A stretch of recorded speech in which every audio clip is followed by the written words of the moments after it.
आप सोच रहे हो कि मैं तो पढ़ाई कर रहा हूँ, 10 घंटे कर रहा हूँ, तो ये हो क्यों नहीं रहा है? एग्जैक्टली वो यही होता है कि आप प्रॉपर डायरेक्शन में स्टडी कर ही नहीं रहे हो। आपने प्रीवियस ईयर उठा लिया, वो क्वेश्चन कर रहे हो जो आज के एग्जामिनेशन में आने ही नहीं है, या तो सिलेक्शन कहाँ से होगा? ट्रू। तो आपको स्टडी तो करनी है, 8 से 10 आवर तो अब तो मिनिमम है जो कॉम्पिटिशन आप देख रहे हो, ठीक है, बट प्रॉपर डायरेक्शन में भी करनी है। आप ये एनालाइज करो कि लास्ट ईयर के पेपर उठा के देखो कि आखिर में आ क्या रहा है, उस हिसाब से अपने आप को प्लान करो। और स्ट्रेटेजीज तो अपनी अपनी होती हैं। आप अगर इस तरीके से कर रहे हो, प्रॉपर स्टडी कर रहे हो, तो सिलेक्शन होगा।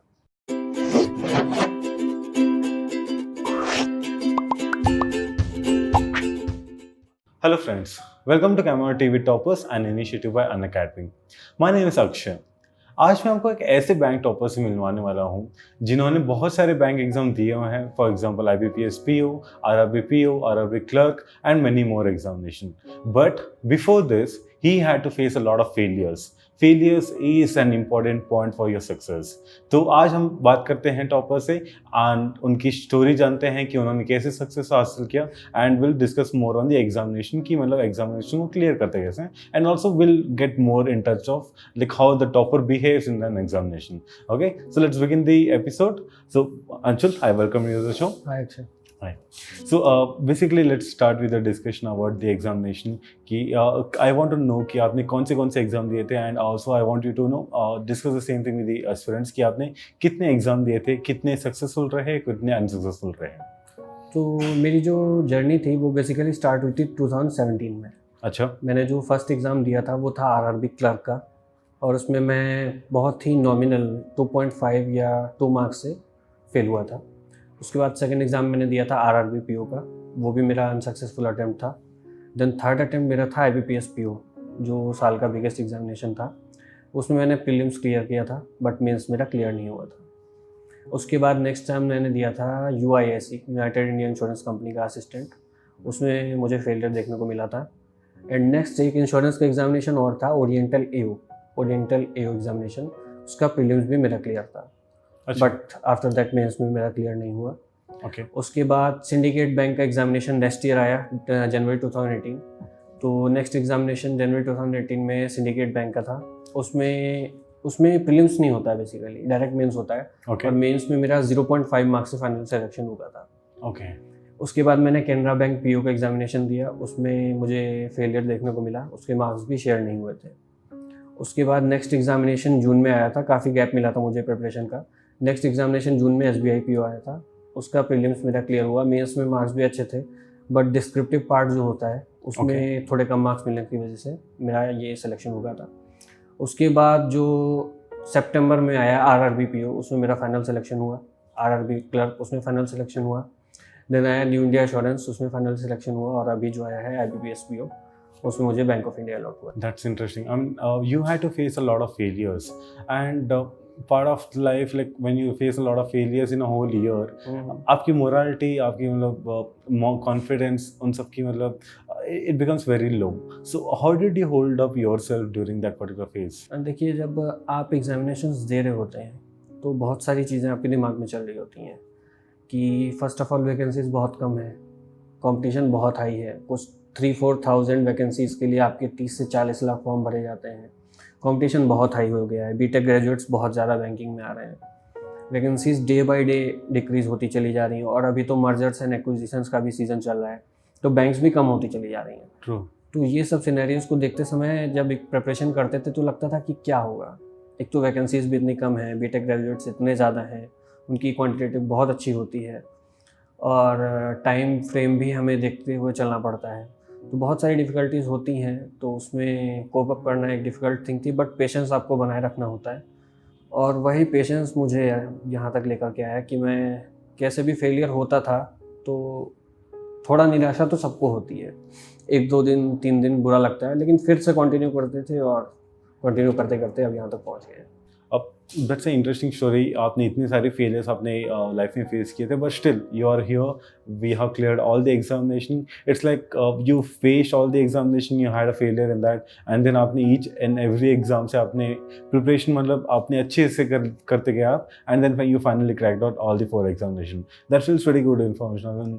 सो let's begin with this, like आपने प्रिपरेशन कैसे स्टार्ट की थी, and will discuss on the each and every section like reasoning and quant and English, and even for the interview and even for the mains examination. We'll also discuss on the IBPS PO pattern and the syllabus अभी जो change होने वाला है recently. And since October में exam है, I mean lot of our aspirants will be happy to know your strategy कि आपने कैसे start किया, right? So let's begin with English first, कि आपने English की preparation कैसे start की थी? देखिए, English depends on your educational background too. Okay अगर आप हिंदी मीडियम से हैं, किसी और बोर्ड से हैं, तो थोड़ी डिफिकल्टी आपको फेस करनी पड़ती है। ओके बट मेरा बैकग्राउंड जो था वो थोड़ा सा ICSE था एंड लास्ट में CBSE था, तो इंग्लिश की प्रिपरेशन में मुझे बहुत ज़्यादा दिक्कत नहीं आई थी, क्योंकि जो बेसिक कॉन्सेप्ट्स होते हैं आपके ग्रामर के, तो वो मेरे क्लियर थे। और SSC examination is different from banking. SSC Yes. में आपसे ज़्यादा से ज़्यादा डीप ग्रामर पूछते हैं। English is something different in banking. इसमें Okay. आपकी रीडिंग स्किल्स का ही पूरा खेल होता है। ओके अगर आप चीज़ों को पढ़ के उसको इंटरप्रेट कर पा रहे हैं, उसका मीनिंग निकाल पा रहे हैं, तो आप बहुत अच्छे से इंग्लिश कर ले जाएंगे। तो उसके लिए मैंने कभी ग्रामर के रूल्स नहीं देखे, कुछ भी नहीं देखा। मैं सीधा एक simple the Hindu newspaper follow करता था, ओके उसके एडिटोरियल्स पढ़ता था। तो मेरी रीडिंग हैबिट पर डे बनी रहती थी। ओके और डेली जब आप न्यूज़पेपर पढ़ते हो तो आपका करंट अफेयर भी स्ट्रॉन्ग होता है। तो उसी से मैं इंग्लिश करता था और मॉक टेस्ट देता था। ओके और मॉक टेस्ट देने के साथ उसको एनालाइज किया कि जो चीज़ मेरी अच्छी है वो तो ठीक है, बट जो मेरी गलत हुई है वो गलत क्यों हुई है, उसका रोल क्या है, वो चीज़ मैं देखता था। और सीधा सिर्फ मॉक्स और सीधा न्यूज़पेपर करता था। मतलब ग्रामेटिकल रूल्स देखने की ज़रूरत मुझे नहीं पड़ी। Okay okay so what do you suggest for those people जिनकी इंग्लिश इतनी अच्छी नहीं है, and they are from normal school, and उनको इंग्लिश पिकअप करना होता है, तो how do you suggest to उनके लिए मेरा एक यही सजेशन रहेगा कि आप सबसे पहले ग्रामर के जो बेसिक रूल्स होते हैं, टेंसेस वगैरह, इनको समझ लीजिए कि इंग्लिश हाउ इंग्लिश वर्क्स, इतना आपको आना चाहिए। बेसिक चीज़ें तो आपको आनी चाहिए। उसके बाद अपनी रीडिंग हैबिट इंक्रीज़ करने के लिए आप द हिंदू तो स्टार्टिंग में अभी ना लें अगर आप इंग्लिश में वीक है, ओके क्योंकि उसकी लेवल बहुत हाई रहती है। ओके आप एक बेसिक सा न्यूज़पेपर उठा के या अपने इंटरेस्ट की कोई नॉवेल उठा करके उसको रीड करना स्टार्ट करें, तो उससे ये रहेगा कि आप अगर अपने इंटरेस्ट की नॉवेल पढ़ रहे हैं तो आपको इंटरेस्ट भी आ रहा है, टाइम भी आपका पास हो रहा है अच्छे से, और आपकी इंग्लिश कब स्ट्रांग हो जाएगी आपको पता नहीं चलेगा। So it's also like you're kind of reading a story and हाँ। side by side you're building up your own English. हाँ। And वैसे बहुत सारे लोग ऐसे हैं होते हैं जिन्होंने मतलब उनकी बाकी सब अच्छी होती है, for example quantitative aptitude, reasoning, general awareness सब अच्छी होती है, but English is the main thing for them and they get afraid in that, and वो उतनी प्रैक्टिस करते भी नहीं है। तो व्हाट डू यू सजेस्ट कि मतलब this is the perfect way कि मतलब एक नॉवल पढ़े एंड इंग्लिश लगातार पढ़ते रहें, by any means, by newspaper और novels or magazines or anything, so that would be perfect for them, right? हाँ, देखिए banking is all about clearing all the sections. आपको पता है उसमें सेक्शनल मार्क्स भी होते हैं, सेक्शनल कट ऑफ भी होता है। आप क्वांट में 35 आउट ऑफ 35 ले आए, इंग्लिश में 4 कट ऑफ गई, आप 2 मार्क्स लाए, आप बाहर हो गए एग्जाम से। तो आपको सारे सेक्शंस को बराबर इंपॉर्टेंस दे करके चलना है। इंग्लिश अगर आपकी वीक है तो आप मैथ से कवर नहीं कर सकते उसको, आपको बेसिक कट ऑफ तो क्लियर करना ही करना है। तो उसके लिए आपको इंग्लिश अपनी स्ट्रॉन्ग करनी ही पड़ेगी कहीं ना कहीं से। तो उसके लिए आप चाहे न्यूज़पेपर पढ़िए, आप ग्रामर के रूल्स ज़्यादा मत कीजिए, क्योंकि इसका रीडिंग स्किल का ही पूरा गेम है यहाँ पे। Okay. अगर आप चीज़ों को पढ़ के उसका मीनिंग निकाल पा रहे हैं, इससे ज़्यादा कुछ भी नहीं आता। Okay so they can set up their limit कि मतलब आप मुझे इंग्लिश कहाँ तक पढ़ना है, हाँ, कैसे राइट? तो that is nice. So let us से कि अब मैंने इंग्लिश पढ़ लिया, अब मेरी ग्रामर थोड़ी बहुत अच्छी हो गई, I can understand English pretty well, and उसके बाद मैं जाता हूँ पढ़ाई करने के लिए in terms of reading comprehension and fill in the blanks and passage completion and all things. तो आपकी स्ट्रैटेजी कैसी रही for each and every section in that? देखिए, जब इंग्लिश का सेक्शन आता था तो इंग्लिश का सेक्शन 30 मार्क्स का होता है। ओके सबसे पहले मैं सारा कुछ स्किप करके क्लोज टेस्ट पे जाता था। ओके क्लोज टेस्ट जो होता है वो स्टोरी टाइप ऑफ थिंग होती है, उसमें आपको कुछ फिल अप द ब्लैंक्स करने होते हैं। तो जो fill up the blanks particular होता है, उसके पीछे वाले सेंटेंस से या उसके आगे वाले सेंटेंस से आप उसकी टोन पहचान सकते हैं कि इस पे किस तरीके के वर्ड की ज़रूरत है।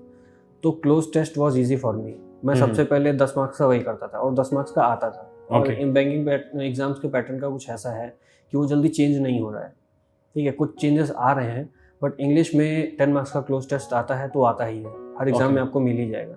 सबसे पहले मैं क्लोज टेस्ट पे जंप करता था, फिर मैं एरर्स फाइंड आउट करता था और पैसेज में नहीं करता था। पैसेज में क्या होता है कि एक तो लॉन्ग पैसेज होता है। सबसे पहले आपके पास टाइम की कमी होती है, बहुत कम टाइम, 20 मिनट में आपको 30 क्वेश्चन करने हैं। सबसे पहले अगर आप पैसेज पढ़ के टाइम वेस्ट कर देंगे तो आपका मोरल डाउन हो जाएगा। तो पैसेज में लास्ट में करता था उसमें, और पैसेज में भी जाके जो लास्ट के 3 क्वेश्चन होते हैं सबसे पहले वोकेबलरी वाले, वो देख लिए कि अगर मुझे आते हैं तो तुरंत क्लिक होगा, तो वो लगा दिया, हो गया। उसके बाद मैं देखता था, पहले क्वेश्चन पढ़ लेता था कि पैसेज में कौन सा क्वेश्चन पूछ रहा है, अब उस क्वेश्चन से उस आंसर को ढूंढने की कोशिश करता है। वरना अगर आप पूरा पैसेज पढ़ोगे बहुत टाइम वेस्ट कर दोगे अपना। सबसे पहले क्वेश्चन देखा, उसका आंसर ले लिया, क्वेश्चन देखा, उसका आंसर ले लिया। अगर कोई ऑथर का व्यू पॉइंट पूछ रहा है, उस क्वेश्चन को मैं सीधा स्ट्रेट अवे स्किप कर देता था। क्योंकि ऑथर अपने पैसेज को लिखते समय क्या व्यू पॉइंट रखता है वो हमें नहीं पता, और वो जनरली मेरा गलत ही हो जाता था। मॉक्स में मैं देखता था हर बार मेरा गलत होता था। अच्छा। तो उसको मैं एग्जाम में भी स्किप कर देता था। तो मेरा जो बेसिकली ये रहता था कि आप कम क्वेश्चन करो, गलत मत करो। अच्छा। तो मैं 20 क्वेश्चन अगर इंग्लिश में करता था तो 18 जरूर सही होते थे।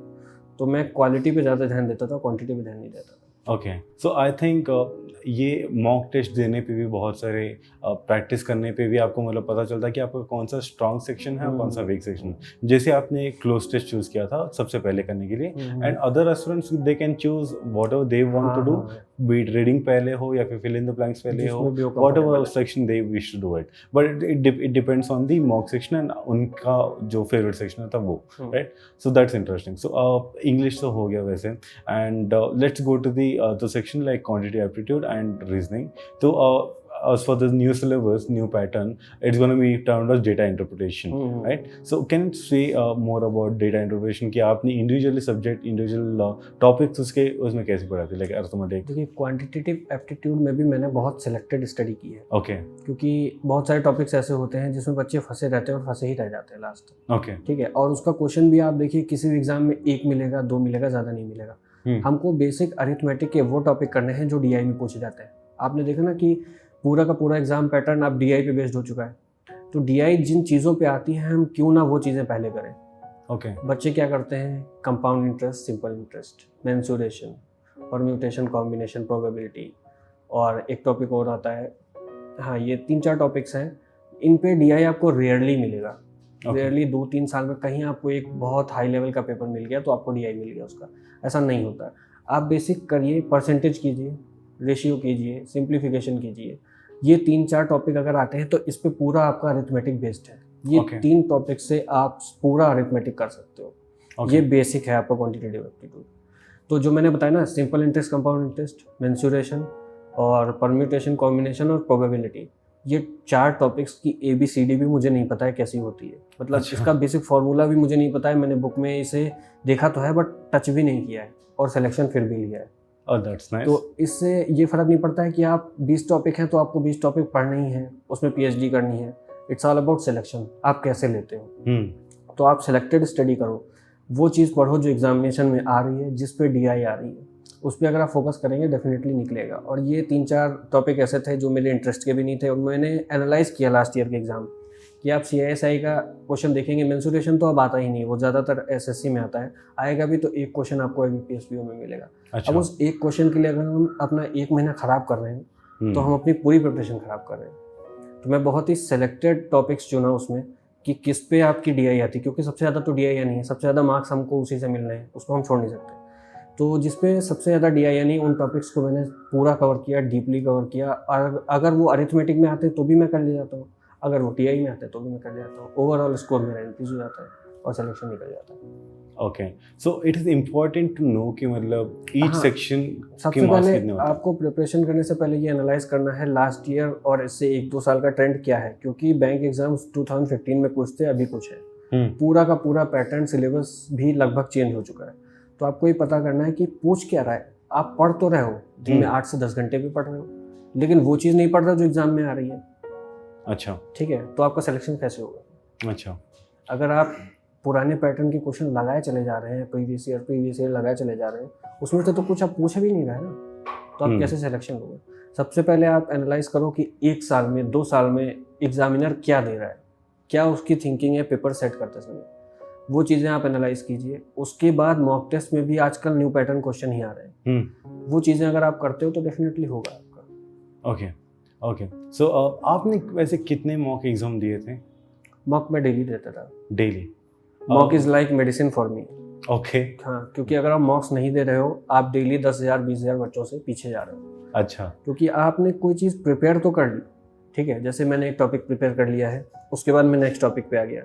तो बैंकिंग तो ये है ना कि अगर आप नेक्स्ट टॉपिक पे आ गए तो पिछला टॉपिक आप भूल जरूर जाओगे। यस। अगर मैं 1 महीना प्रिपरेशन किया, 1 महीना छोड़ दिया, तो पिछले महीने की क्या प्रिपरेशन है उसकी ABCD भी मुझे ध्यान रहने वाली नहीं है, बिल्कुल भी नहीं ध्यान रहेगा आपको। तो आपको सारी चीज़ें अगर रिवीजन में रखनी है तो मॉक टेस्ट देना ही होगा, क्योंकि हर टॉपिक के क्वेश्चन मॉक टेस्ट में रहते ही रहते हैं। अच्छा। उससे आपकी प्रैक्टिस बनी रहेगी। अच्छा। और ब्रेक नहीं करना है। अच्छा। मॉक टेस्ट यही होता था, ब्रेक नहीं करना है। मैं स्पीड टेस्ट तो डेली देता ही देता था। अच्छा। मतलब न्यूज़पेपर एक दिन नहीं पढ़ूंगा चलेगा, शाम को न्यूज़ कहीं से मिल जाएगी थोड़ी बहुत वेबसाइट से। अच्छा। लेकिन मॉक टेस्ट तो देना है, कैसे भी अच्छा। करके देना है। सो इट इज़ इम्पॉर्टेंट कि आप हर दिन कॉन्ट पढ़ते रहो, एप्टीट्यूड पढ़ते रहो, एंड ईच एंड एवरी पढ़ो सेक्शन भी इन या दैट। एक दिन स्किप हो गई चलेगा, मॉक टेस्ट स्किप हुआ नहीं चलेगा। अच्छा, मॉक टेस्ट हर दिन देना देना ही है, जैसे डेली डोज है डेली डोज वैसे मेडिसिन का देना डोज है, आपकी एक बीमारी है, आपको देना है। अच्छा।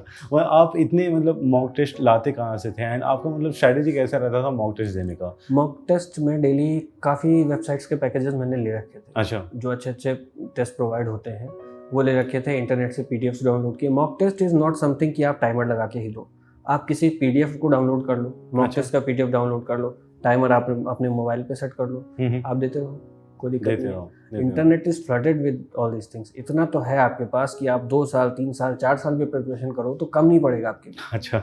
तो काफ़ी कुछ मटेरियल है, ढूंढना आपको है कि आपके लिए क्या बेस्ट है। सो दैट्स इंटरेस्टिंग। आपने इतनी सारी मॉक दिया था, हर दिन आप मॉक दे देते हैं, and with mock and practices, can't is all about practice. तो इतनी प्रैक्टिस करने के बाद आपकी स्पीड लगातार हर दिन बढ़ती गई। So how did you improve your speed overall? Speed आपकी कब इम्प्रूव होती है, you never get to know. Okay. जब मैंने पहला मॉक दिया था, मुझे याद है मेरे 22 मार्क्स आए थे 100 में।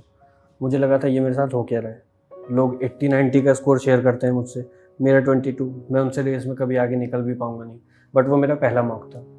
उसके बाद मॉक देने से कुछ भी नहीं होने वाला है। मतलब आप अगर सिर्फ ये कर रहे हो कि मैं मॉक मुझे देना है, किसी ने बोल दिया देना है और मैं दे रहा हूँ, कुछ नहीं होगा। अगर आपने उसको 1 घंटा दे के 1.5 घंटा एनालाइज नहीं किया है तो कुछ भी नहीं होने वाला है। क्योंकि अगर आपने मॉक दिया, ठीक है, जो मार्क्स आपके आ रहे हैं, चीज़ें आपकी एकदम परफेक्ट हैं, आपको आती हैं, तो अब आप उनको दोबारा लगा के देखो कि वो और जल्दी टाइम में कैसे हो रही हैं। क्योंकि वहाँ पे तो टाइमर चलेगा, टाइमर तो यहाँ पे भी चलता है, यहाँ पे टेंशन नहीं होती है सिलेक्शन की, बट वहाँ पे होती है।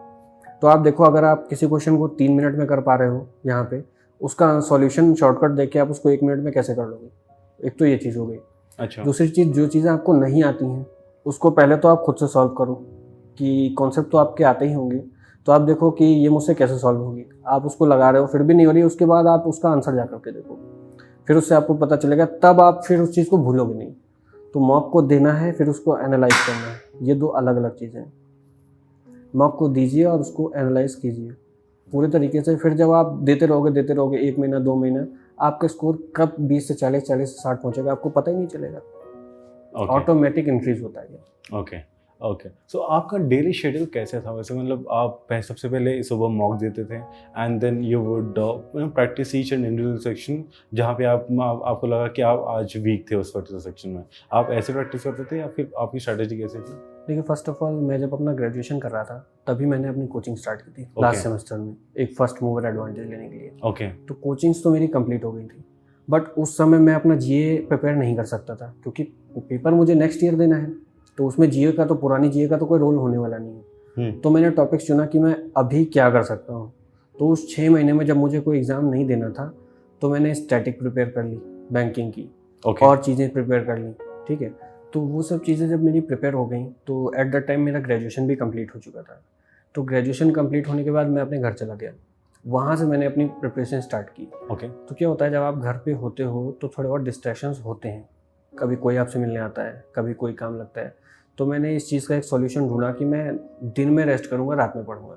अच्छा। क्योंकि अगर मैं दिन में रेस्ट कर रहा हूँ तो कोई मुझसे मिलने नहीं आ रहा है, और रात में जब मैं पढ़ रहा हूँ तो सब सो रहे हैं। ये तो मतलब ऑलमोस्ट हर एस्पिरेंट की प्रॉब्लम होती है। हाँ। कि बेटा जाओ ये तो लेके आ जाओ, आप दिन में आराम करके रात में पढ़ सकते हो। दिन में जब अच्छा। आप सो रहे हो तो आपसे मिलने तो कोई आने वाला है नहीं, और रात में तो पूरी दुनिया सोती है, तब आप पढ़ते हो। अच्छा। तो मैंने ये स्ट्रेटजी अपनाई थी कि मैं रात में ही सारा कुछ अपना पढ़ाई करता था। ओके। तो मैं मॉक्स भी अपने रात में ही देता था, रात में ही उनको एनालाइज करता था। Okay, so this was beneficial for you कि मतलब आप रात भर जाग सकते थे एंड पढ़ सकते थे, but those who can do it in morning they can set up their own schedule as well, right? तो मैं क्या करता था कि 10:30 अबाउट मैं उठा और उठते ही मैं फिर उसके बाद न्यूज़पेपर पढ़ता था। अच्छा, मेरा पहला काम न्यूज़पेपर पढ़ना होता था। अच्छा, न्यूज़पेपर पढ़ लिया, उससे मुझे पूरा डेली का करंट अफेयर्स मिल गया, मेरी इंग्लिश भी थोड़ी बहुत इंप्रूव हो गई, थोड़ा बहुत जो वोकेबलरी मुझे लगा कि हाँ एग्ज़ाम में आ सकता है, क्योंकि बहुत हाई लेवल का वोकैब एग्ज़ाम में नहीं देखने को मिलता है। बेसिक चीज़ें जो हैं जो आपको मिलती हैं वो मैं नोट डाउन करके उसको थोड़ा रिवाइज कर लेता था। ओके, उसके बाद ब्रेकफास्ट के बाद सीधा मैं मॉक देता था। ओके, मेरी मेडिसिन ब्रेकफास्ट के बाद वही है। अच्छा, उसको मैंने दिया, उसको पूरी तरीके से एनालाइज़ किया, तब तक मेरे लंच का टाइम हो जाता था। मैं 2 घंटा रेस्ट किया, लंच करके रेस्ट कर लिया, उसके बाद मैं टॉपिक्स पे आ जाता था। जैसे आपने कहा क्वांट कर लो, रीजनिंग कर लो, तो क्वांट में आप सीधा बेसिकली डीआई ज़्यादा करते हो। ओके, 2 घंटा रीजनिंग में आप सबसे ज़्यादा पजल करते हो। इतना करते करते शाम का 6-7 हो जाता था। ओके, डिनर के बाद फिर मेरी रात स्टार्ट होती थी। ओके, फिर एक मॉक देता था, ओके, फिर उसको एनालाइज करता था, फिर उसके बाद सारी वेबसाइट्स पे जाता था, क्योंकि जो करंट अफेयर्स मैंने पढ़ी हैं वो सुबह की आपको 30% याद रहती हैं, 70% आपके दिमाग से निकल जाती हैं। तो वही चीज़ फिर से वेबसाइट्स पे आती है। ओके, बहुत सारी वेबसाइट्स हैं करंट अफेयर्स। हम्म, तो करंट अफेयर आपको याद कभी नहीं रखना पड़ेगा। आप अगर न्यूज़पेपर पढ़ रहे हो, उसके बाद 2-3 वेबसाइट से उन्हीं के मॉक दे देते हो, उन्हीं पर्टिकुलर क्वेश्चंस को जो न्यूज़ आई है उसी के पर्टिकुलर क्वेश्चन बन जाते हैं। 3-4 ऑप्शन होते हैं, वो अगर आप मॉक दे देते हो अपने आप चीज़ें आपको याद रहती हैं। फिर जब आप एग्ज़ाम दोगे तो आपको ऑप्शन नहीं देखना पड़ेगा। अच्छा, अपने आप क्लिक हो जाएगा इसका आंसर यही है। बाद में आप Okay. देखते हो हाँ वही ऑप्शन है, ओके, तो चीज़ें अपने आप याद आ जाती हैं। So it's a kind of interesting strategy कि आप मतलब सारे सेक्शन सारे सब्जेक्ट साथ में लेके चल रहे थे। लाइक सारे। फॉर एग्जांपल सो वो आप जनरल अवेयरनेस से कर रहे हो एंड साथ ही साथ इंग्लिश भी प्रिपेयर कर रहे हो उसके साथ। इंग्लिश में And- पर्टिकुलर प्रिपेयर नहीं करना, वो मेरे Yeah, न्यूज़पेपर से ही हो रही है। exactly, उसको yes. मुझे टाइम देने की जरूरत नहीं है। Yes, बचा आपका मैथ्स रीजनिंग, yeah, वो मैंने 2-2 घंटे कर लिया। okay. And for mock exam, would you also give for English and GA as well? हाँ, मॉक्स में तो इंग्लिश इंक्लूड रहती है। जैसे प्रीलिम्स का मॉक है तो 3 सेक्शन होगा, क्वांट होगा, रीजनिंग होगा, इंग्लिश होगा, तो So you include do रहेगा। all the but sections. जो जीए का होता है वो सिर्फ मेंस में होता है। वो मेंस जैसे 1 महीना बचा है किसी मेंस को, तो उसके मार्क्स जब मैं दे रहा हूँ तो उसमें जीए इंक्लूड होता है, उसमें भी सारे क्वेश्चन वही रहते हैं। तो जो मुझे आते हैं वो मेरा स्कोर बनाते हैं, जो नहीं आते हैं वो मुझे फिर से याद हो जाते हैं, अच्छा, तो मुझे एग्जाम में हेल्प करता है। अच्छा, okay, so that's nice. So then you give the mock test and आप पूरा रिवीजन कर लेते हो एंड फिर रात में बैठ के and you also continue to do the individual sections. That's interesting. So let's talk about GA since you started speaking about it. And GA की आपने प्रिपरेशन कैसे की? मतलब current affairs, static awareness, financial? हाँ, जैसा कि मैंने बताया कि मेरा जब ग्रेजुएशन चल रहा था लास्ट सेमेस्टर में, अच्छा, तो मैंने ये देखा कि करंट अफेयर्स में प्रिपेयर कर लूँ अभी मेरे किसी काम की नहीं है। नेक्स्ट ईयर मेरा एग्जाम है। ट्रू। बैंकिंग अवेयरनेस मेरी कोचिंग से थोड़ा बहुत प्रिपेयर हो गई थी, उसको मैं रिवाइज कर लेता था। बट स्टैटिक का जो पार्ट है वो लाइफ टाइम फिक्स रहने ही वाला है। जैसे नेशनल पार्क आपके हो गए, वाइल्ड लाइफ सेंचुरीज हो गई, कंट्रीज करेंसीज कैपिटल हो गया, ये चीज़ें बोरिंग लगती हैं। बट अगर आप साल में 10 एग्ज़ाम दे रहे हो, हर एग्ज़ाम में 1 से 2 क्वेश्चन आ रहा है, तो उसके लिए आपको 1 मिनट भी दिमाग लगाने की ज़रूरत नहीं है। वो 2 मार्क्स तो आपके फिक्स हो गए ना। तो ये मेरा एज था कि मैं उस समय ग्रेजुएशन में था, मैंने उस चीज़ को प्रिपेयर कर लिया था। अगर आप अभी तैयारी कर रहे हो तो आप सिर्फ उन कंट्रीज़ करेंसीज या कैपिटल्स पे फोकस कीजिए जिस पे हमारे प्राइम मिनिस्टर या प्रेसिडेंट विजिट कर रहे हैं, ओके, जिससे हमारे एमओयू साइन हो रहे हैं, या किसी कंट्री का प्रेसिडेंट प्राइम मिनिस्टर हमारे यहाँ आता है, उस पर आप फोकस कर सकते हैं। वही चीज़ Okay. एग्जामिनेशन में पूछी जाती है। ओके, तो स्टैटिक मेरा पार्ट ग्रेजुएशन में ही मैंने प्रिपेयर कर लिया था, अच्छे से प्रिपेयर कर लिया था। उसको सिर्फ एग्ज़ाम जैसे ही आता था मैं रिवाइज कर लेता था, उसने मुझे मेरा स्कोर बढ़ाया है। ओके, बेसिकली बात रहती है करंट अफेयर्स की, उसको आप डेली न्यूज़पेपर से करेंगे ही करेंगे। Yes. शाम को आप वेबसाइट से प्रिपेयर करेंगे, और चाहे तो आप अपने नोट्स बना सकते हैं। तो उससे ये होगा कि आप जब एग्ज़ाम देने जा रहे हैं, ट्रैवल कर रहे हैं, तो ट्रैवल के साथ साथ ही उसको देख रहे हैं, कम से कम चीज़ें आपके लिए दिमाग में रिवाइज हो रही हैं। अच्छा, वो आप लास्ट मोमेंट के लिए रख सकते हैं। अच्छा, और जो बैंकिंग अवेयरनेस है उसको आप किसी भी PDF से या बुक से आप प्रिपेयर कर सकते हैं। उसके लिए तो बहुत सारे सोर्स हैं। बैंकिंग के हेडक्वार्टर्स हो गए, पूरा बैंकिंग हिस्ट्री हो गई, और फाइनेंशियल मार्केट्स हो गई। तो इसके लिए तो पूरा फ्लडेड है इंटरनेट, आप कहीं से भी एक सोर्स लेके प्रिपेयर कीजिए। Okay, that is enough for That is banking enough. Awareness. और that is interesting. So starting में आपकी करेंसीज भी आती हैं बहुत सारी, मतलब multiple topics and even for current affairs. So that's interesting part and that's not interesting, that's boring part, लेकिन करना पड़ता है। ओके, करना पड़ता है। That's nice. मतलब जब आप देखो ना, दुनिया में 203 देश हैं, हाँ, 203 करेंसीज हैं, 203 कंट्रीज हैं। कुछ की कंट्रीज के जो करेंसीज होती हैं वो मतलब एक जैसी होती हैं, तो आप Okay. फिर कंफ्यूज होते हो, यार इसकी क्या होगी, उसकी क्या होगी। सही होगी गलत होगी, Okay. बहुत सारी चीज़ें मिक्सअप हो जाती हैं, बहुत बोरिंग होता है, और लेकिन करना पड़ता है। अगर करना आपको क्लियर पड़ता है। करना है तो करना पड़ता है। So you would practice it every month, मतलब just to revise it again and again? हाँ, एक मंथ जैसे मुझे लगा कि अब मैं भूलने वाला हूँ, तो आधा घंटा उठा के उसको पढ़ लिया, फिर एक अच्छा महीने के लिए रख दिया। अच्छा लास्ट मंथ में तो वो चीज़ें जल्दी भूलती नहीं है अगर आप एक बार मेमोराइज कर लेते हो तो। Okay, so let's talk about speed and accuracy. बहुत लोगों की ये प्रॉब्लम होती है कि मतलब मैं अपना स्पीड कैसे बढ़ाऊँ अरिथमेटिक में या फिर रीजनिंग में। Like for example blood reasoning is like dreadful subject for many people. आपने अपनी स्पीड कैसे बढ़ाई? देखिए, मैंने आपको बताया कि स्पीड अपने आप इंक्रीज हो जाती है। जैसे आपने कोई टॉपिक किया है, पर्टिकुलर क्वेश्चन किया, वो आपको आता है तो आपने 3 मिनट में किया ओके या 2 मिनट में किया। नेक्स्ट बार आपने उस मॉक को एनालाइज किया, आपको थोड़ा शॉर्टकट पता चला, आपने उसको दोबारा किया, तो आप थोड़ा सा उसमें प्रोफिशिएंट तो हो ही गए। नेक्स्ट टाइम आप उसको जब जल्दी करोगे तो 1 मिनट बचाओगे, तो आपकी स्पीड तो ऑटोमेटिक इंक्रीज हो गई ना। एक चीज़ ये है। True. जो चीज़ आपको नहीं आती है वो चीज़ आपने सॉल्यूशन से की, अब वो चीज़ आपको आने लगी, नेक्स्ट टाइम वो क्वेश्चन आपके मॉक में मिला, आप उसको कर ले गए, उससे आपकी स्पीड इंक्रीज हो गई। स्पीड अपने आप इंक्रीज होती है, एक्यूरेसी आपको बनानी पड़ती है। ओके क्वेश्चन का सिलेक्शन का चॉइस आपका है कि कौन सा क्वेश्चन मुझे छोड़ना है, कौन सा क्वेश्चन मुझे करना है। कुछ क्वेश्चन तो ऐसे होते हैं देख के छोड़ने के लिए होता है, अच्छा केवल आपका टाइम कंज्यूम करेंगे, आपको डिमोटिवेट करेंगे ताकि एग्जाम से आप बाहर हो जाओ। कुछ क्वेश्चन अच्छा। ऐसे पढ़ते हैं कि जो टाइम कंज्यूमिंग ही होते हैं, उसको आपको देख के पहचानना है कि मुझे करना है या नहीं करना है। अच्छा तो आपको सेलेक्टिव चीज़ें करनी है, 100 में 100 नहीं करने, 100 में 70 करने, एक्यूरेट करने। Okay, so also this part कि मतलब कौन से आपको छोड़ने हैं, it comes with the practice and experience, right? सिर्फ प्रैक्टिस और एक्सपीरियंस। Yes. आप स्टार्टिंग में कुछ नहीं कर सकते, आप जब करोगे आपको चीज़ें पता चलेंगी, आप अपने आप जान जाओगे कि मुझे नहीं करना है किसी भी हाल में। अगर ये क्वेश्चन आता है स्किप करना ही करना है, वरना ये मेरा 3 मिनट ले जाएगा और मेरा सिलेक्शन रुक जाएगा। Okay, but it also comes with the volume of the practice which you have done. For example अभी ऐसे होते हैं कि मतलब बहुत सारे लोग, simple example profit and loss अगर हम लोग कर रहे हैं तो अभी stick on to particular questions, हम लोग इजी पार्ट कर लेते हैं पहले, and then when confidence build होता है तो some people stick on to only those questions, they never move on to the next part. So how do you analyse कि ठीक है अब मैं ये लेवल क्वेश्चंस कर लेता हूँ, मुझे अगले लेवल जाना है। So how do you come to that conclusion कि मुझे एडवांस लेवल जाना है? सबसे पहले तो बेसिक्स आपकी क्लियर होनी चाहिए।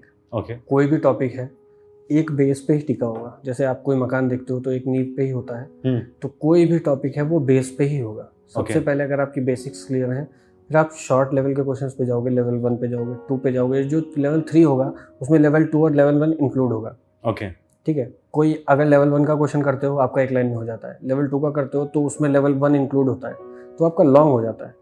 तो लॉन्ग को शॉर्ट में कैसे करना है उसके लिए ट्रिक्स भी हैं। ट्रिक्स पे आपको ध्यान नहीं देना है, बेसिक्स पे ही आपको ध्यान देना है, और बेसिक से ही ट्रिक निकल के आती है, ट्रिक कहीं बाहर से नहीं आती। अच्छा तो आपका अगर बेसिक बेस क्लियर है तो आप सब कुछ कर ले जाओगे। अच्छा और बहुत हाई लेवल के क्वेश्चंस आपको नहीं देखने को मिलते। ओके ठीक है, आपका बेस अगर क्लियर है तो प्रीलिम्स तो आप आराम से निकाल ले जाओगे। ओके और जो मेंस आता है उसमें तो पूरा डीआई आता है, तो उसमें भी पूरा बेसिक ही पूछते हैं। अगर Okay. प्रॉफिट एंड लॉस की डीआई आ गई तो उसमें आपके बेसिक्स ही कवर होंगे, आपसे कोई ये नहीं कहेगा कि आप उसको एक पेज में सॉल्व करो। Okay. So also many people they prepare SSC examination and SBI PO and IBPS PO and many other examinations like RBI grade B भी prepare करते हैं. So the level of difficulty is different for each and every exam. Level is different, pattern is also different. Yes. So how do you cope up with like such a vast? हाँ नहीं, I never coped up with all these things. मुझे पता है कि मुझे banking ही करना है, मुझे SSC नहीं करना है। अच्छा ठीक है, एसएससी की रीजनिंग, बैंकिंग की रीजनिंग दोनों कई बार कॉन्ट्राडिक्ट करती हैं। ओके एक ही क्वेश्चन का एसएससी में कुछ आंसर है, बैंकिंग में कुछ आंसर है। ओके आप अगर एक ही क्वेश्चन को देखोगे ना, एक पर्टिकुलर क्वेश्चन है उसमें एसएससी आपका कुछ आंसर सही मानता है, इवैल्यूएट करता है, और बैंकिंग कुछ, तो आप बहुत कॉन्ट्राडिक्ट कर जाते हैं उसमें, आप फ्रस्ट्रेट हो जाते हैं कि इसका आंसर होने क्या वाला है। तो मैं तो यही कहूँगा, आप बैंकिंग कर रहे हो तो बैंक करो, एसएससी कर रहे हो तो एसएससी करो। ओके दो के बीच में आपको फंसना नहीं है। So this is very important to choose your goal first. हाँ, फर्स्ट आप बैंकिंग करना चाहते हो तो पूरा उसी में लग जाओ। मैंने जब कोचिंग ज्वाइन किया था तो एसएससी और बैंकिंग का कंबाइंड पैकेज लिया था। अच्छा और एक दिन की कोचिंग में मैं समझ गया था कि नहीं हो सकता। पहले दिन में ही कॉन्ट्राडिक्ट हुआ था मेरा ओके कि रीजनिंग में बैंक कुछ और कहती है, एसएससी कुछ और कहती है। ओके मैं तो कंफ्यूज हो जाऊंगा, करना क्या है मुझे, कहाँ पे। ओके तो मैंने उस चीज़ को, एसएससी को ड्रॉप किया। ओके कि जो बैंकिंग रिक्रूटमेंट प्रोसेस है उसमें आपको साल में 10 से 12 एग्जामिनेशन मिलते हैं, फास्टेस्ट रिक्रूटमेंट प्रोसेस है, तो मैंने बैंकिंग को ऑप्ट किया। ओके एसएससी में आपको साल में एक एग्ज़ाम मिलेगा, प्लस वो आजकल तो कोर्ट केसेस एंड ऑल सब कुछ चल रहा है, तो उसके चक्कर में मैंने सिर्फ और सिर्फ बैंकिंग पे फोकस दैट इज गुड। एक बार आपने अपना लक्ष्य ठान लिया किया। हाँ, तो यू उससे मेरे फ्रेंड्स कहते थे प्लान बी, मैंने अच्छा कहता था नो प्लान बी, यही करना है तो बस करना है। अच्छा मतलब I want to go to Everest, तो एवरेस्ट जाके हाँ, आना है, बस। मुझे कोई और कैसे? माउंटेन नहीं चढ़ना है। That's nice. And also as I get to listen IBPS PO, SBI PO एंड RBI ग्रेड बी और RRB PO, इन सब का अलग अलग लेवल होता है। लेवल होता so which one according to you is very difficult और the most difficult? Most difficult तो हम सबसे पहले कह सकते हैं SBI PO रहता है, बट 2018 में IBPS PO was much more difficult than SBI PO. अच्छा The level of quantitative aptitude was much more difficult than SBI PO. मैंने SBI PO भी दिया था, IBPS PO भी दिया था। SBI PO में मैं कंफर्टेबल था, बट IBPS PO क्वांट्स में मेरे पसीने आ गए थे। उसका कट ऑफ भी बहुत कम था अच्छा और इंग्लिश में भी डिफ़िकल्टीज थी IBPS PO के। तो इस साल IBPS PO ज़्यादा डिफ़िकल्ट था, क्योंकि SBI PO का एग्जामिनेशन जो होता है वो पहले होता है, IBPS PO का बाद में होता है। तो हो सकता है उसकी डिफ़िकल्टी लेवल को थोड़ा और बढ़ा के दिखाया गया। Okay, so we spoke about the examination, which is prelims, so most of them we covered it. Let's move on to the main section, specifically for IBPS PO. अभी they have introduced a new section, आपको descriptive लिखना पड़ता है answer, and it's more के letter writing and essay writing लिखना पड़ता है। तो what is your take on that? And since you also passed through this particular phase कि जब आपने मेंस लिखा था, आपका descriptive में थोड़ा सा कम मार्क्स आ गया था। हाँ, SBI PO में मेरे साथ ऐसा हुआ था, प्रीलिम्स अच्छा क्लियर था, मेंस में भी बहुत अच्छे मार्क्स थे, लेकिन डिस्क्रिप्टिव में मुझे नहीं पता इतने कम मार्क्स हो गए कि मेरा फाइनल सिलेक्शन रुक गया। अच्छा इवन मैं इंटरव्यूज़ के लिए भी क्लियर नहीं कर पाया था। अच्छा तो डिस्क्रिप्टिव रोल प्ले करता है। अगर आप ये सोच रहे हो मेंस आपका बहुत अच्छा हो गया, डिस्क्रिप्टिव में तो बस स्टोरी लिखनी है, लिख देते हैं, कोई दिक्कत नहीं है, वो आपको फाइनल सिलेक्शन से निकाल देगा। ओके तो डिस्क्रिप्टिव एक अच्छा रोल प्ले करता है। उसके लिए आपको, अब देखिए मेरा तो CBSE बैकग्राउंड था, तो मैंने वो सब चीज़ें ऐसे लेटर राइटिंग पहले से कर रखी थी, तो बेसिक्स तो मेरा क्लियर था। उसके बाद जब मैं SBI PO से बाहर निकला तो मुझे पता चला अरे डिस्क्रिप्टिव ही मुझे निकाल दिया। तो फिर मैंने उन सब चीज़ों को दोबारा से किया, और दोबारा से आप क्या करते हो, जो डिस्क्रिप्टिव में आपको पूछता है वो करंट इश्यूज़ ही पूछता है। ओके ठीक है, जैसे 2016 में डिमोनेटाइजेशन हुआ, उसके बारे में एक पैसेज आ गया, आपको ऐसे लिखना है। ओके तो जो करंट इश्यूज, अभी इलेक्शन चल रहा है, हो सकता है इलेक्शन पे भी कुछ आ जाए। ओके तो ये सब चीज़ें आप न्यूज़पेपर में अगर फॉलो कर रहे हो तो आपको इन डेप्थ नॉलेज हो जाती है हर चीज़ की, क्योंकि एडिटोरियल्स में वही सब चीज़ें आती हैं जो करंट में चल रही हैं। ओके तो आपको अच्छे पॉइंट मिल जाते हैं ऐसे भी लिखने के लिए। Okay so basically what is the exact thing which they are judging you in descriptive? जैसे मैंने आपने कहा कि अभी कि मतलब most of the people think कि इसे एग्जाम को मतलब ऐसे ही लिख देंगे, मतलब कहानी लिखना होता ऐसे है, ही लिखने से नहीं होगा। हाँ, तो मतलब they most of people think कि मतलब लिख देने से हो जाएगा। So there is particular way which they are judging you. हाँ। So what is that particular thing which they are looking out for you in you? The particular thing is कि आप कितना करंटली इस दुनिया में देख पा रहे हैं, समझ पा रहे हैं, आप यहीं पे हैं या किसी और दुनिया में।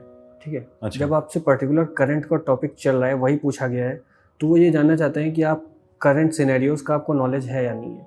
प्लस उसमें आपकी ग्रामेटिकल एक्यूरेसीज भी आ रही हैं, ओके स्पेलिंग मिस्टेक्स भी आ रही हैं। आप टाइपिंग में इतना वो तो नहीं होगा कि आप सब गलत ही गलत टाइप करके चले आ रहे हैं। अच्छा कि इट्स मोर अबाउट हमें ये सब चीज़ें ऑन द जॉब देखनी पड़ेंगी। ठीक है, ओके तो वो सब चीज़ें यहाँ डिस्क्रिप्टिव में ही जज हो जाती हैं। अच्छा, thank you so much for the information. That was quite insightful information about pre and mains examination. Now let's go to the interview. कि आपका इंटरव्यू कैसा रहा? मैंने अपनी लाइफ में 2 ही इंटरव्यू दी। अच्छा एक तो RRB PO का और एक IBPS PO का। ओके तो RRB PO इंटरव्यू मेरा पहला इंटरव्यू था, तो मैं बहुत ज़्यादा नर्वस था। ओके मैं जब गया इंटरव्यूअर के पास तो फर्स्ट ऑफ ऑल मैंने पूछा मे आई कम इन, उन्होंने कहा बोला कम इन।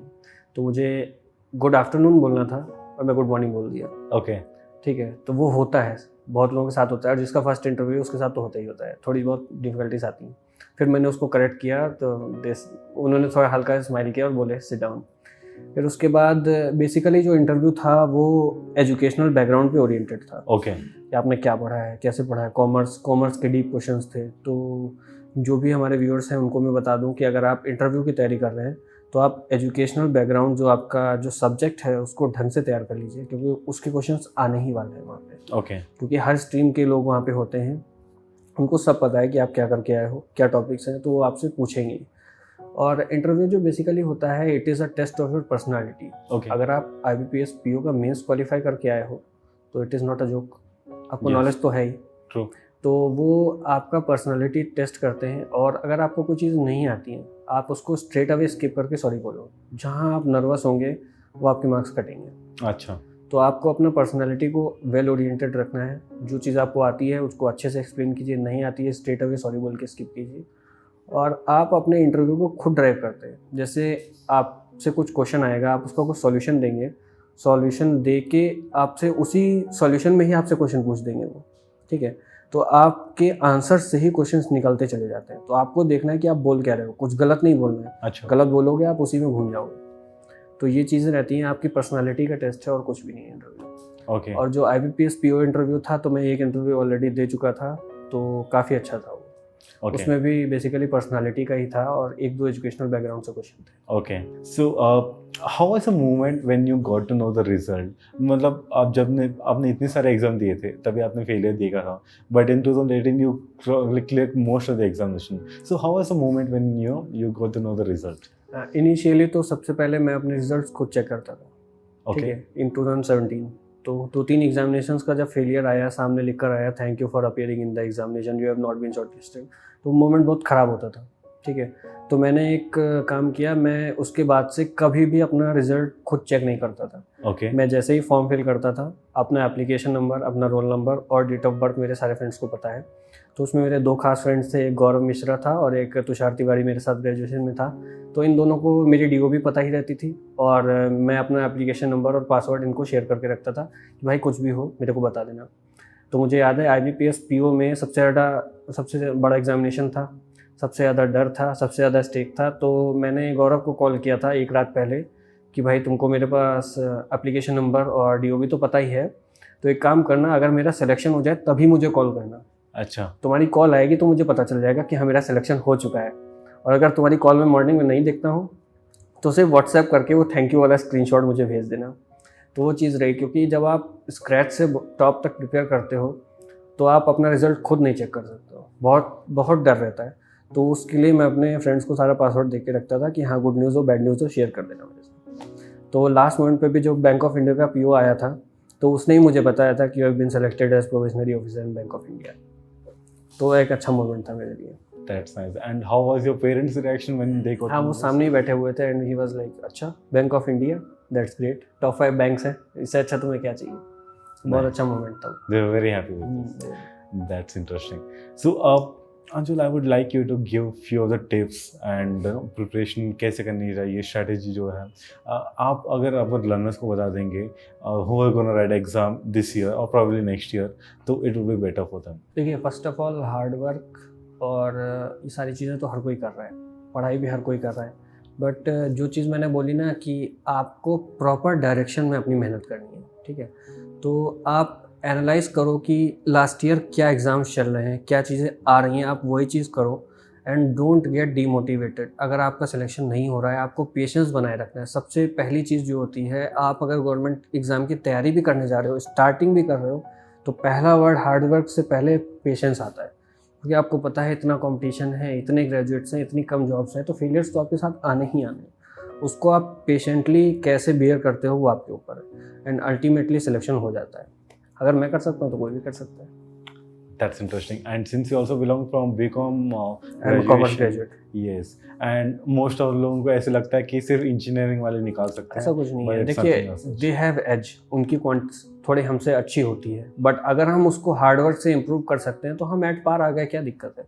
बट वो हमें सिलेक्शन लेना है, हमें दूसरों से नहीं मतलब है वो क्या करना है, हमें अपनी स्ट्रेटजी से मतलब है। ओवरऑल एक सीट तो हमें चाहिए, कैसे भी चाहिए। That's an interesting message for all the learners, and I hope they also clear the examination this year, and we wish you good luck for your future. So we have a ritual in our show. We basically tag any new person or आपकी जो भी friend हैं जिन्होंने भी top किया हुआ exam, you can tag them as well. We will have the interview with them as well. So is there anyone else who would like to start? I have a friend Milind Jaggi. He's from Lucknow and he has also cleared IBPS PO examinations this year. That's nice. That's nice. So, Milind, keep a watch. We will definitely call you and we'll have an interview with you as well. So, it was nice having to know your story as well, and it was a very interesting talk as well. So, from Unacademy side, we have a small gift for you. Thank you so much. Yes. So, wish you good luck for your future. Thank you. Thank you. Thank you so much.